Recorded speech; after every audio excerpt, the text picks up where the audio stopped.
క్రీస్తు పరిశుద్ధ నామమున చేరి వచ్చిన మీ అందరికీ నా శుభాభివందనములు తెలియజేస్తున్నానండి. Good morning everybody. ఈ దినము కొరకై ఏర్పాటు చేయబడిన వాక్య పాఠము ప్రకటన గ్రంథము 1వ అధ్యాయము 8వ వచనం చదువుతున్నాను. ప్రకటన 1వ అధ్యాయము 8వ వచనం. అల్ఫాయు ఓమెగయు నేనే, వర్తమాన భూత భవిష్యత్ కాలములలో ఉండువాడను నేనే అని సర్వాధికారియు దేవుడు నగు ప్రభువు సెలవిచ్చుచున్నాడు. దేవుడు తన పరిశుద్ధ వాక్కులను మనందరి హృదయములలో ఫలింపచేయునుగాక. దేవుడు సర్వాధికారి, సర్వశక్తి మంతుడు, సర్వభౌముడు. ఆయన సర్వ సృష్టిని సృజించిన దేవుడు కదా. అందుకే అన్నీ ఆయన స్వాధీనమందున్నవి, ఆయన కంట్రోల్లో ఉన్నవి. ఎందుకంటే ఆయన ఓనర్, ఆయననే సృష్టించాడు కనుకనే ఆయనకు అధికారం, సర్వాధికారము. యేసయ్య కూడా మరి ఈ యొక్క భూమి మీద తన సేవ ముగించి మరణించి పునరుద్ధానుడై వారికి కనబడి 40 days ఆయన ఆరోహణమయ్యే ముందు మరి మత్తయి సువార్త 28వ అధ్యాయము 18 నుంచి ఆ చివరి వాక్యాలు చూస్తే శిష్యులతో మరి ఆ మాట చెప్తున్నాడు. అయితే యేసు వారి యొద్దకు వచ్చి 18వ వచనం, పరలోకమందును భూమి మీదను నాకు సర్వాధికారము ఇయ్యబడి ఉన్నది. సర్వాధికారి. ఈరోజు మన అంశము సర్వాధికారి. అవును, ఆయన సర్వాధికారి. అన్నిటినీ ఆయన కంట్రోల్లోనే ఉంచాడు. ఆయన చిత్తమే సంపూర్ణంగా మరి పరలోకంలో ఏ రీతిగానో ఆ రీతిగా భూమి మీద కూడా ఆయన నెరవేర్చుతున్న దేవుడుగా ఉన్నాడు. మరి అయితే మానవుడికి కూడా ఆయన కొన్ని విషయాలలో మానవుని కంట్రోల్లో కూడా దేవుడు ఉంచాడు. అన్ని ఆయన తీసుకోలేదు, అన్ని కంట్రోల్లో అంతా కూడా అందరినీ అన్నిటినీ ఆయన స్వాధీనంలో ఉన్నవి, ఆయన కంట్రోల్లో ఉన్నవి. అయితే మానవుడికి కూడా కొన్నిటిని మరి మానవుడి అధికారంలో కంట్రోల్లో ఉంచాడు దేవుడు. అదే ఇప్పుడు మనం మన కంట్రోల్లో లేనివేంటి, మన కంట్రోల్లో ఉన్నవేంటి అని పరిశీలిద్దాం.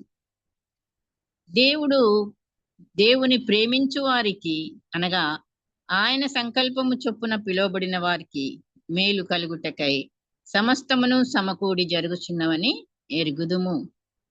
అన్ని మేలు కొరకే ఆయన చేసేటివన్నీ కూడా మరి రోమా 8:28లో ఈ మాటలు మనం చూస్తున్నాం. అన్ని మేలు కొరకే, కరెక్టే. కానీ ఎవరికి? దేవుని ప్రేమించు వారికి, ఆయన సంకల్పమును చొప్పున పిలువబడిన వారికి మేలు కలుగుటకై. ఓకే, నంబర్ 1, ఇప్పుడు మన కంట్రోల్లో లేనివేంటి చూస్తున్నాము, మన కంట్రోల్లో ఉన్నవేంటి అని కూడా పరిశీలిద్దాం కొంచెం. నంబర్ 1 మరణం అండి. మన స్వాధీనంలో లేదా మన కంట్రోల్లో లేనే లేదు. అయితే జీవించుట మన అదుపులో ఉంది. మరణం మన కంట్రోల్లో లేదు, దేవుడి కంట్రోల్లోనే. కానీ జీవితం, మనకిచ్చిన జీవితాన్ని జీవించడము అది ఎవరి అదుపులో ఉంది? మన అదుపులోనే. సో చావు అనే దాన్ని కప్పిపెట్టి ఉంచలేము. అది ఎప్పుడు వస్తుందో మనకి తెలియదు, కానీ వస్తుంది ఖచ్చితంగా. దానిని కొద్దిగా ఆగు అని మనం చెప్పలేము కదా. అవును. అయితే ఈ జీవితం దేవుడిచ్చిన బహుమానమే. మానవుడిగా సృష్టించబడుట అనేది నిజంగా మనకి ఎంతో ఆధిక్యత. ఆయన స్వరూపంలో సృష్టించబడ్డాం. అందుకు ఆయన మన జ్ఞానం ఇచ్చాడు, తెలివినిచ్చాడు, ఎంచుకోవడానికి ఏది మనం నిర్ణయించుకోవాలో ఆ స్వాతంత్రత మనకి ఇచ్చాడు కదా. ఇవన్నీ కూడా దేవుడు ఇచ్చాడు మన జీవితానికి. మరి దానిని మనము పూర్తిగా జీవించాలి. అంటే ఎందుకు ఈ మాట పూర్తిగా జీవించడం అంటే? మరి జీవిస్తాం కదండి అని అంటారు. కానీ మధ్యలో కూడా జీవితాన్ని మన సొంతం చేసుకొని అది నా జీవితము నేను అని చెప్పేసి ఇంకేదైనా చేసుకోవచ్చు కదా. జీవితాన్ని అంతం చేసుకోవడం కూడా మన చేతిలో ఉందనుకోవద్దు. చేయకూడదు అలాగా. ఎలా జీవించాలో మరి ఈ జీవితాన్ని కూడా యేసయ్య చెప్పాడు కదా. మత్తయి సువార్త 5, 6, 7 అధ్యాయాలలో ఆయన బోధించాడు. మానవులంగా మనం ఎలాగా ఈ లోకంలో జీవించాలి అనేది, మనం ఎలా పరలోకం చేరాలి అనేది ఆ నడకను మరి ఆయన 5, 6, 7 అధ్యాయాలు మత్తయి సువార్తలోనే 6వ అధ్యాయం 27వ వచనం మనం చూస్తే, అందువలన నేను మీతో చెప్పునదేమనగా, ఏమి తిందుమో ఏమి త్రాగుదుమో అని మీ ప్రాణమును గూర్చి అయినను, ఏమి ధరించుకొందుమో అని మీ దేహమును గూర్చి అయినను చింతింపకుడి. ఆహారము కంటే ప్రాణమును, వస్త్రము కంటే దేహమును గొప్పవి కావా అని అడుగుతును. మరి మనము ఇంత మనకి చెప్పినా సరే మనం కొన్నిసార్లు ఏమవుతున్నామంటే నిష్ఫలులం అవుతున్నాం. ఎలాగా? మత్తయి సువార్త 13:22లో చూస్తే, మరి ముండ్ల పొదలలో విత్తబడిన వాడు వాక్యము వినువాడే, కానీ ఐహిక విచారమును ధనమోసమును బట్టి అన్నీ తెలిసి కూడా చింతించుట మానలేకున్నాం. అవును. సో 4 రకాల భూములు మనం అక్కడ చూస్తాము. మరి అట్లాగే మరి ముండ్ల పొదలలో విత్తబడిన వాడుగా మనం ఉంటున్నామా? అప్పుడు మనం నిష్ప్రయోజనము, నిష్ఫలులము అవుతాం కదా. ఈ లోక సంబంధంగా మరి మనము ఎన్ని గొప్ప సంపదలు లేదా ఆస్తులు, అధికారాలు ఇవన్నిటిని వాటిపై ఉన్న ఆశ వద్దంటలేదు. ఆశ కొంచెం ఉండకుండా లేదు, మనం బ్రతకాలి కాబట్టి. అత్యాశ, మరి దురాశ వీటిని కలిగి ఉండట కంటే ఉన్న దాంతో తృప్తి కలిగి దేవునికి కృతజ్ఞత కలిగి జీవించాలని యేసయ్య మరొక ఉదాహరణ కూడా మనకి చూపిస్తున్నాడు. ఒక ధనవంతుణ్ణి ఉపమానంగా చెప్తున్నాడు. లూకా సువార్త 12వ అధ్యాయము 13 నుంచి 21 వరకు. ఆ సంవత్సరం పంట బాగా సమృద్ధిగా పండిందంట. పంటను కూర్చుకోవడానికి తన కొట్లు పాతవి చాలనందున ఇంకా పెద్దవిగా చేయించాడు. అంతే, కాని బీదవారికి గాని సేవ కొరకు గాని పంచి ఇవ్వాలన్న ధ్యాసే రాలేదు. దేవునికి కృతజ్ఞత చెల్లించాలన్న ధ్యాస రాలేదు. తను తన ప్రాణం సుఖిస్తే చాలనుకున్నాడు. అందుకే తన ప్రాణంతో మాట్లాడుతున్నాడు. ప్రాణమా, నా ప్రాణమా, నీకు అనేక సంవత్సరముల కొరకు సరిపడే ధాన్యం ఉంది, తినుము, త్రాగుము, సుఖించుము అని చెప్పుకొనుట, ప్రాణానికి చెప్పుకొనుట దేవుడు విన్నాడు. మనం మనసులో ఏమనుకుంటున్నామో దేవుడు వింటాడు. మరి నోరు తెరిచి ఆయన తన ప్రాణంతో మాట్లాడుకుంటున్నాడు. అప్పుడే దేవుడు జవాబు, ఓరి వెర్రివాడా, ఈ రాత్రి నీ ప్రాణమును అడుగుచున్నారు. ఎవరు అడుగుతారు? ఈ కేసు మా కేసే అని ఈ భూమికే అంకితం అయ్యాడు కాబట్టి సాతాను దూతలు వచ్చి ప్రభువుని పర్మిషన్ అడుగుతున్నారు. సో ఈ లోకంలో మనకెంత తక్కువ ఆస్తిపాస్తులు ఉంటే అంత ఎక్కువ విశ్వాసం ఉంటుంది. నెమ్మది లేకుండా విస్తారమైన ధనం ఉండుట కంటే యెహోవా యందలి భయభక్తులతో కొంచెము కలిగి ఉండుట మేలు అని మరి సామెతల గ్రంథం 15:16వ వచనంలో చదువుతాం. అంతేకాకుండా దేవుని యందు భయభక్తులు కలిగి ఉండి ఆయన కట్టడలను అనుసరించి నడుచుచుండుటయే మానవ కోటికి దేవుడిచ్చిన దేవుని యొక్క విధి అని ప్రసంగి 12:13. అవును, ప్రతి విషయంలో దేవునికి మనము భయభక్తులు కలిగి జీవించి ఆయన ఆజ్ఞలకు లోబడి ఉండుట, ఆయన కట్టడలకు మరి అనుసరించి నడుచుట, అది మనకు విధించిన విధి. మరి ఆ రీతిగా మనం ఉన్నప్పుడు మరి నిజంగా మనము దేవునికి కృతజ్ఞతాస్తుతులు చెల్లించే వాళ్ళంగా ఉంటాము. మరియు జీవించే ఈ జీవితాన్ని మనం అదుపులో పెట్టుకునే బిడ్డలంగా కూడా ఉండగలుగుతాం. మరి అంతే కదా, మనం మరణాన్ని అదుపు చేయలేము, కానీ ఈ జీవితాన్ని జీవించడానికి దేవుని యందు భయభక్తులే ఒక్కటే మనకు అవసరమైన ఇది అని మనం గ్రహించి ఆ రీతిగా మనం నడుచుకుంటూ మరి దేవుణ్ణి సంతోషపెట్టే బిడ్డలంగా ఉంటాము. 2, పరిస్థితులు మన చేతిలో లేవు.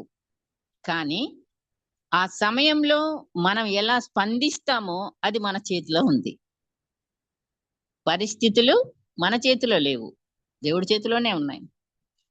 కానీ ఆ సమయంలో, ఆ పరిస్థితుల్లో మనం ఎలా స్పందిస్తాము అనేది ఎవరి చేతిలో? మన చేతిలో ఉంది. శ్రమ దినమున నీవు కృంగిన ఎడల నీవు చేతగాని వాడవవుదువు అని సామెతలు 24:10 చదువుతాం. అవును. జీవితం ఎప్పుడు ఒకేలాగా ఉండదు కదా! ఎన్నెన్నో ఒడిదుడుకులు ఎదుర్కోవాల్సి మనం వస్తుంటుంది. ప్రతి వ్యక్తి అదే పరిస్థితిని వివిధ రీతులుగా ప్రవర్తిస్తుంటారు. ఒక పరిస్థితి వచ్చింది అంటే అదే పరిస్థితి అందరికీ కూడా రావచ్చు. కానీ ఆ పరిస్థితుల్లో మరి ఒక్కొక్కళ్ళు ఒక్కొక్క రీతిగా ప్రవర్తన ఉంటది. గడ్డు సమస్యలను మరి తప్పించుకోలేము. అది రోగమే కావచ్చు, యాక్సిడెంటే కావచ్చు, మరణం కావచ్చు, కరువు కావచ్చు, ఓటమి కావచ్చు, అవమానం కావచ్చు, మరి నష్టాలు, కష్టాలు ఇలా చెప్పుకుంటూ పోతే ఎన్నెన్నో కదా! అయితే మనం బైబిల్‌లో నుంచే కొంచెం కొందరి జీవితాలలో వాళ్ళు తీసుకున్న మరి నిర్ణయాలు మనం చూడొచ్చు. వాళ్ళ చేతిలో ఎలాగా వాళ్ళు దాన్ని స్పందించారు అనేది. ఏంటంటే ఆ పరిస్థితుల్లో ఆ వ్యక్తులు ఎలాగా స్పందించారు. నయోమి, ఓర్పా, రూతులు ముగ్గురు కూడా వారి పరిస్థితులు ఒకటిగానే ఉన్నాయి అందరికీ కూడా. అయితే నయోమి తిరిగి తన దేశానికి, తన ప్రజల యొద్దకు, తన దేవుని వైపుకు తిరిగింది. ఓర్ప జీవము గల దేవునిని విడిచిపెట్టడానికి వెనక్కి తిరిగింది. ఓకే. మరి రూతు తన అత్తను, ఆమె మరి ఆమె దేవుణ్ణి, ఆమె ప్రజలను, ఆమెను మరి ఆమె హత్తుకొని వెంబడించి జీవించటానికి నిశ్చయించుకుంది. రూత్ ఏమైంది? యేసయ్య వృక్షంలో ఒక భాగమైంది. అలాంటి పరిస్థితులు మరి ముగ్గురికి ఒకటే వచ్చినా సరే ముగ్గురు 3 రకాలుగా మరి స్పందించారు. అట్లాగా మరి మంచి స్పందన మనకు రావాలి రూత్ లాగా కదా! మరి దేవుణ్ణి విడిచిపెట్టి వెళ్ళే స్పందన కాదు. అన్ని రోజులు దూరంగా ఉన్నా గాని మరి నయోమి తిరిగి తన దేవుని దగ్గరికి తిరిగింది. తన ప్రజల యొద్దకు అనే డిసిషన్స్ తీసుకుంది. అలాగే హాగర్ విషయంలో చూస్తే మరి శ్రమ తట్టుకోలేక పరిగెత్తి పారిపోయింది. అయితే దేవుడు ప్రత్యక్షమై మాట్లాడి విధేయురాలై ఆ మాటలు విని తిరిగి తన యజమానురాల దగ్గరికి మళ్ళింది. ఆ రావడంతో మరి ఆమె ఇష్మాయేలు సంతతికి తల్లి అయింది.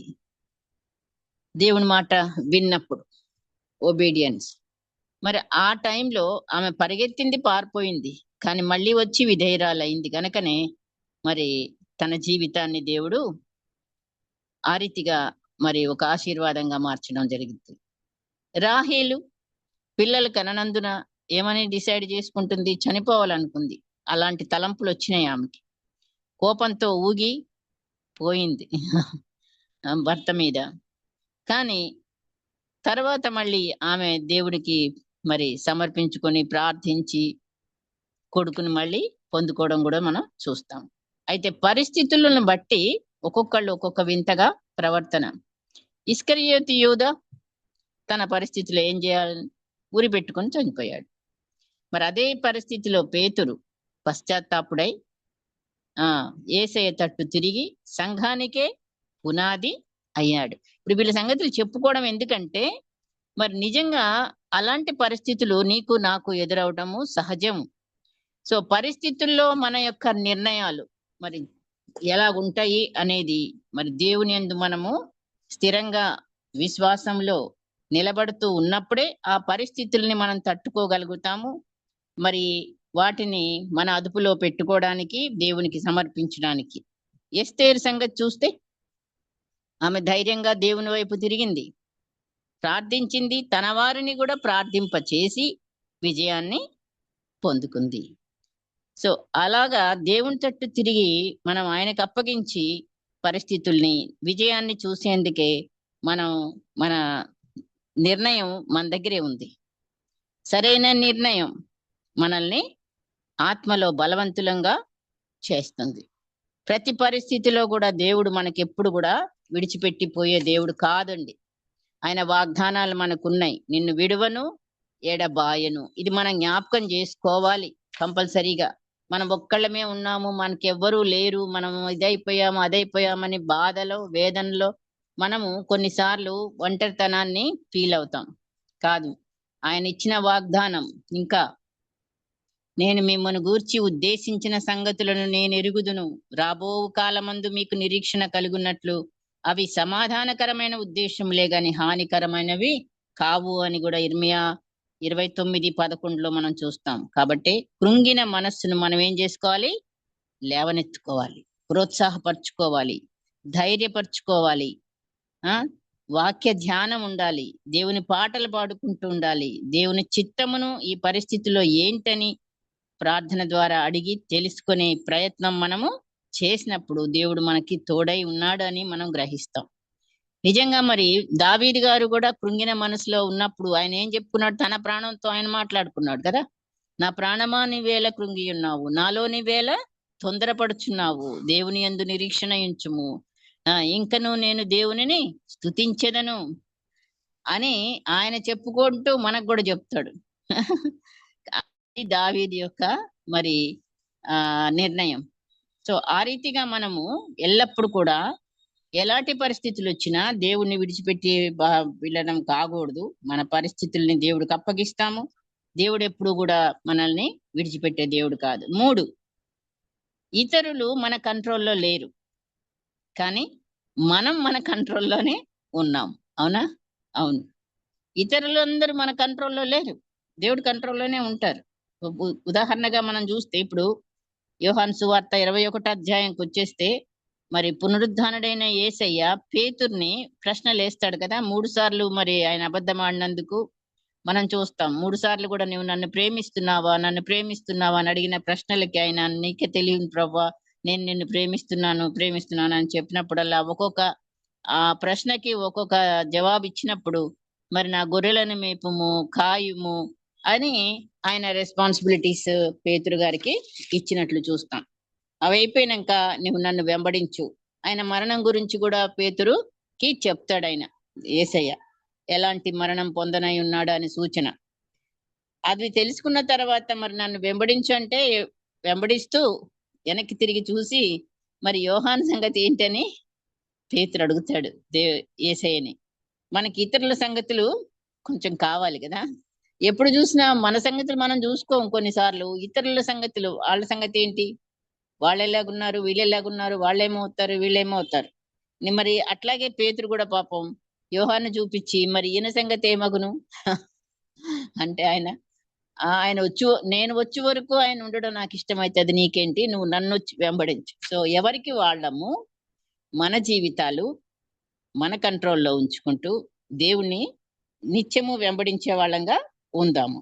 అంతేగాని మరొకళ్ళ సంగతి వాళ్ళకేమైంది వీళ్ళకేమైంది ఎక్కువ మనము ఇతరుల గురించిన ఆ తాపత్రయం మనలో నుంచి పోవాలి. ప్రార్థన చేయొచ్చు ఇతరుల గురించి, అది కాదు, కానీ మనకు ఒక ఇంట్రెస్ట్, వాళ్ళేమయ్యారు వీళ్ళేమయ్యారు వాళ్ళేమో, అలాంటివి మనం చాలా సార్లు ఎదుటి వ్యక్తులు మరి మన ఇష్టానికి అనుగుణంగా ఉండాలని కూడా కొన్నిసార్లు మనం వాళ్ళని కంట్రోల్లో తీసుకోవడానికి చేస్తా ఉంటారు. అంటే ఇళ్లలో గాని ఇంకెక్కడైనా గాని నా మాట పైకి రావాలి, మీరు నా మాట విన్నా అన్న ఒక ధోరణి, ఇతరులను కూడా కంట్రోల్లో పెట్టుకోవాలన్న ఆశ మనకి ఉండడానికి లేదు. అలా ఉండి ఏం జరుగుతుంది, అవతల వ్యక్తికి కోపం రేపే బిడ్డలంగా ఉంటాం. కాబట్టి ఏ వ్యక్తి కూడా 100% మంచి గాని 100% చెడ్డగా గాని ఉండరు. అందరం కూడా మంచి చెడు కలిసి జీవించే వారమే. అంటే అందరం కూడా ఏం చేశాము, మంచి చెడు ఫలాన్ని తిన్నాంగా. అందుకే మంచి చెడులు కలిసే మనిషి ఉంటాడు. మన వారిని ఇతర వ్యక్తులతో కొన్నిసార్లు పోల్చి వాళ్ళు అలా ఉన్నారని, వాళ్ళలా ఉండాలని పిల్లలకి చెప్పడము, లేకపోతే భర్తలకి చెప్పడము, వాళ్ళు చూడు వాళ్ళ ఇంట్లో ఏమేమి చేస్తున్నారు, అట్లా కొన్నిసార్లు మనము వాళ్ళని ఆ మరి పోల్చి చూపిస్తా ఉంటాం. ఏ మనిషిని ఎవరం కూడా మార్చలేమండి నిజంగా. అయితే మార్చుకోవాల్సింది ఎవరయ్యా అంటే నువ్వు నేనే. అది నిజంగా నా జీవితంలో ఎంతో మరి సత్యం అని నేను గ్రహించాను. ఎవరో మారాలి, భర్త మారాలి మారాలి అని ఆయన కొరకు ప్రార్థనలే జరిపోయేది నిజంగా చెప్పాలంటే. కానీ ఆఖరికి నేను మారుకుంటూ వచ్చానండి. ఒక్కొక్క స్టెప్ లో ప్రార్థనలో మరి కన్నీటి ప్రార్థన వచ్చింది, ఉపవాస ప్రార్థన వచ్చింది, భారం కలిగి ప్రార్థించడం, ఇలాగా 1 బై 1 మరి నన్ను నేను, నాకెంతో కోపం ఉండేది, ఎదురు మాట్లాడేదాన్ని. ఇవన్నీ కూడాను మరి కంట్రోల్లోకి వచ్చినాయి. ఎవరికి వచ్చినాయి? నాకు వచ్చిన మార్పులు నిజంగా. అలాగే మనము ఎవరికి వాళ్ళంగా మరి మనం మనల్ని కంట్రోల్లో పెట్టుకునే ఆ అది రావడానికి కొరకు కూడా మనకి దేవుడు ఎలాంటి ఆ ఇస్తాడంటే కష్టతరమైన వ్యక్తులతో జీవించేలా చేస్తాడు కొన్నిసార్లు. ఆ సో ఆ విధంగా మనల్ని మనం పరిశుద్ధపరచబడటానికి, మనలో గొప్ప మార్పును యేసయ్య చూడడానికి, ఆయన మరి ఫలాల్ని ఆత్మ ఫలాన్ని ఫలించడానికి, ఇవన్నీ పక్కన వ్యక్తి కఠినంగా లేకపోతే మనకింత మరి రాదు చేంజ్ అనేది. సో ఎవరు చేంజ్ అవ్వాలి? మనమే చేంజ్ అవ్వాలి. ఇప్పుడు అబిగయీల్ నాబాలును చూస్తే కూడా, నాబాల్ అలాగే ఉన్నాడు. కానీ తెలుసుకున్న అబిగయీల్ ఏం చేసింది? వెంటనే మార్పులు, దావీదు ఇంకా అలాంటి కీడు చేయకుండా మరి ఎదురు వెళ్ళి ఆయనకి ఇవ్వాల్సిన గిఫ్ట్స్ అన్ని ఇచ్చి, మరి ఆ తర్వాత మరి దేవుడు ఆశీర్వదించి అతనికే భార్యగా కూడా మారినట్టు మనం చూస్తాం. సో ఇతరుల గురించి కాదు గాని మరి అది మన గురించి. అన్న పెనిన్న జీవితాలు కూడా చూస్తే ఎప్పుడు చూసినా ఇంట్లో గొడవలే ఉండేటి కదా వాళ్ళకి, అల్లరి. కానీ అన్న ఏం చేసింది? ప్రార్థన ద్వారా అద్భుతం చూసింది, ఇంట్లో అల్లరి సద్దుమణిగింది. సో ఆ రీతిగా మనం ప్రతిరోజు కూడాను దేవునిలో నిలబడటానికి, పరిశుద్ధమైన మార్పు చెందడానికి ప్రార్థనా పరులంగా మార్పు చెంది, మన కంట్రోల్లో ఉంచుకొని, మన నాలుకలు మన కంట్రోల్లో ఉండినట్టు, మన చూపులు, మన అన్ని కూడా అవయవాలు మన కంట్రోల్లో మనం పెట్టుకొని దేవునికి దానిని సమర్పించుకుంటూ ఉన్నప్పుడు ఇతరులను మన కంట్రోల్లో పెట్టుకోవడానికి అది మన పని కాదు. కనుక ఇతరులు మన కంట్రోల్లో లేరు, కానీ మనం మన కంట్రోల్లో ఉన్న. 4వది చూద్దాము. దేవునిచ్చే తలాంతులు మన కంట్రోల్లో లేవు, అది ఆయన ఇష్టం. ఎవరికి ఏ తలాంతి ఇవ్వాలో, ఎవరికి ఏ ఆశీర్వాదం ఇవ్వాలో, మరి దీవెనలు, ఆత్మ వరాలు, ఇవన్నీ కూడాను పరిశుద్ధాత్మని ద్వారా మనకు అనుగ్రహింపబడ్డాయి. 1 కొరింథీ పత్రిక 12వ అధ్యాయము 11లో చూస్తే వీటన్నిటినీ ఆ ఆత్మ ఒక్కడే తన చిత్తము చొప్పున ప్రతి వానికి ప్రత్యేకముగా పంచి ఇచ్చును, కార్యసిద్ధి కలుగు చేయుచున్నాడు. మన సంఘం అభివృద్ధి చెందడానికి, సంఘంలో మరి అందరు కూడా ఒకే తలాంతు కలిగి ఉండకుండా అందరికీ వేరువేరు తలాంతులు దేవుడు అనుగ్రహించాడు. కానీ దేవుడిచ్చే తలాంతులు మన కంట్రోల్లో లేవు, కానీ మనకివ్వబడిన తలాంతులు ఉపయోగించుట మన చేతిలో ఉన్నది. ఓకే, మరి దేవుడిచ్చే తలాంతులు ఆయన కంట్రోల్లోనే ఉన్నాయి, ఆయన ఇష్టం ఎవరికి ఏది ఇచ్చినా. కానీ దేవుడు అన్యాయస్తుడు కాదు. దేవుడు ప్రతి ఒక్కరికి కూడా ఒక తలాంత్ అనేది కంపల్సరీగా ఇచ్చే ఉన్నాడు. అది మనం గ్రహించుకోవాలి, మనం తెలుసుకోవాలి. కొందరు దయగా మాట్లాడడం కూడా, కరుణించడం కూడా, ఏదో బయటికి కనబడే కొన్ని ఇప్పుడు తలాంతులు, సింగింగ్ తలాంత్ కావచ్చు, సేవ ప్రసంగించేది కావచ్చు, కొన్ని కనబడతాయి తలాంతులు వాళ్ళలో ఉన్నాయి. బయటికి అందరికీ కూడా కొన్ని కనబడని ఉంటాయి. నాకేం లేదండి, నేను నా చేతనేం కాదు, అట్లా ఎప్పుడు కూడా అనుకోవడానికి కాదు. వంట చేయడం కూడా తలాంతే. నిజంగా మరి ఎందరికైనా ఏ తలాంతు నీకు ఇచ్చాడో దేవుడు, దాన్ని మనం ఏం చేయాలి? అభివృద్ధి పరుచుకుంటూ ఏం చేయాలి? ఆ తలాంతు దేని కొరకు ఇచ్చాడు అంటే ఇతరులకు మనము ఉపయోగపడేలాగా. అది దేవుడిచ్చే తలాంతు దేనికైనా ఎవరికైనా ఇచ్చాడు అని అంటే అది ఒకవేళ నమ్మకత్వమే కావచ్చు గాక, మరి ఏదైనా కావచ్చు. సో పరిచర్యలో ప్రవచనం బోధించుట, హెచ్చరించుట, కరుణించుట, ఇలాంటి ఎన్నో మంచి మంచి గణాలు కలిగిన బిడ్డలను మనం చూస్తూ ఉంటాం. తగ్గింపు, ఏది చేసినా కూడా దేవుడిచ్చిన తలాంతే. అది దేవుని యొక్క బిడ్డలకు, ఇతరులకు మనము మేలు కలిగించేసే బిడ్డలంగా ఉన్నప్పుడే మరి ఆ తలాంతుల ద్వారా మరి యజమానుడు సంతోషపడతాడు కదా. 5 తలాంతులు పొందిన వ్యక్తి మరి 5 సంపాదించినందుకు యజమానుడు సంతోషించి బల నమ్మకమైన దాసుడా అని చెప్పి మరి ఆయనని హెచ్చించడం మనం చూస్తాం. సో మనకున్న మంచి గిఫ్ట్స్ ఇతరులకు ఉపయోగపడేదిగా, వాడబడేదిగా చేసినప్పుడే మన తండ్రి మహిమపరచబడతాడు. మన ద్వారా మన తండ్రి సంతోషిస్తాడు. దోర్కా చూడండి, తన విధవరాండ్రకు మరి చాలా మంది విధవరాండ్రకు ఆమె ఏం చేసింది, తనకి వచ్చిన ఆ యొక్క టైలరింగ్ తో మరి అందరికీ కూడా ఆమె వాళ్ళ కోట్లు కుట్టడము, అది చేయడం ఇది చేయడం చేసిన తర్వాత ఆమె చనిపోయినప్పుడు మరి నిజంగా వాళ్ళందరూ కూడా ఆమె చేసిన మేలులను పేతురు గారికి చూపిస్తూ మరి దుఃఖపడ్డారు. సో అలాగా మరి ఆమె బ్రతికింది తిరిగి. మరి దేవుడు తిరిగి ఆయుష్ ఆమెకు అనుగ్రహించినట్లు మనం చూస్తాం. ఏ చిన్న తలాంతైనా అది నీ కోరకని కాదు. చెట్టు చూసారా, మరి ఎన్నో కాయలు కాస్తుంది. ఒకటన్నా తను తీసుకుంటుందా? అన్ని ఇవ్వడానికే. అందరం కోసుకుంటారు ఇంటి వాళ్ళందరూ, ఇంకా ఎక్కువ అయితే బయట వాళ్ళకు కూడా. సో చెట్టుకేంటి, ఇవ్వటం వరకే. సో అన్ని ఫలాలు ఫలిస్తుంది. మనం కూడా అలాగే మనం దేవుడిచ్చిన ఆత్మతో ఆత్మ ఫలాన్ని ఫలించే బిడ్డలంగా, ఇతరులకు అవి మేలుకరమైన బిడ్డలంగా, వాడబడే బిడ్డలంగా మనం ఉండాలి. దేవుడి చేతిలో వాడబడే బిడ్డలంగా, అనేకులకు ఉపయోగపడే బిడ్డలంగా మనం ఉండాలి. దేవుడు మరి 1 పేతురు 4వ అధ్యాయం 10వ వచనంలో దేవుని నానా విధమైన కృప విషయమై మంచి గృహ నిర్వాహకులై ఉండి ఒక్కొక్కడు కూడా కృపావరం పొందిన కొలది ఒకనికొకడు ఉపచారము చేయుడి అన్నాడు. అదే మనకిచ్చిన తలాంతులను మనం ఇతరులకు వాడబడే చేసే బిడ్డలంగా మనం ఉంటప్పుడు మరి మనకి దేవుడు ఆశీర్వాదం ఎంతో ఉంటుంది. ఇంతవరకు ఈరోజు మరి మిగిలింది నెక్స్ట్ టైం ఇంకా కొన్ని ఉన్నాయి. అలాగే ప్రార్థన చేసుకుందాం. పరిశుద్ధుడు అయిన మా తండ్రి,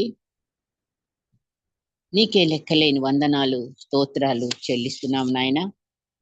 మరి ఈ సమయంలో ప్రభువా, నీవే సర్వాధికారి వినాయన, సమస్తము నీ చేతిలో ఉన్న వినాయన. మేమందరం నీ అధీనంలో ఉన్నాము తండ్రి. అయితే మానవులమైన మాకు కూడా మరి కొన్ని మా యొక్క కంట్రోల్లో కూడా ఉంచడానికి మీరు ఇచ్చిన కృపను బట్టి వందనాలు. నిజమే, మరణం నీ స్వాధీనమే, మా కంట్రోల్లో లేదు. కానీ జీవించుట మా అదుపులో ఉంచావు నాయన. అది జీవం కావాలా మరి మరణం కావాలా కోరుకునే ఆ యొక్క కోరికను మాలో పెట్టారు, మేమే నిర్ణయించుకోవాలని. అలాగే తండ్రి, మా జీవితాన్ని నీవిచ్చిన బహుమానంగా నీకు సమర్పించుకొని ప్రభువా, మేము ఈ లోకములో మరి కేవలం శరీర మాత్రులముగా, శరీరం కొరకే కాదు జీవించేది అని అయా, మరి కృతజ్ఞత కలిగిన బిడ్డలముగా, నీ ఆజ్ఞలకు లోబడిన బిడ్డలముగా ప్రభువా మేము ఉండడానికి నాయన, మీరు మాకు విధించిన విధి చొప్పున నీవు జీవించి మీ నామాన్ని మహిమపరిచే వారంగా ఉండడానికి. ఈ లోకము అశాశ్వతము కనుక ప్రభువా, మేము దురాశతో జీవించే వారంగా కాకుండా నీవిచ్చిన దాంతో తృప్తిపడి జీవించే బిడ్డలముగా.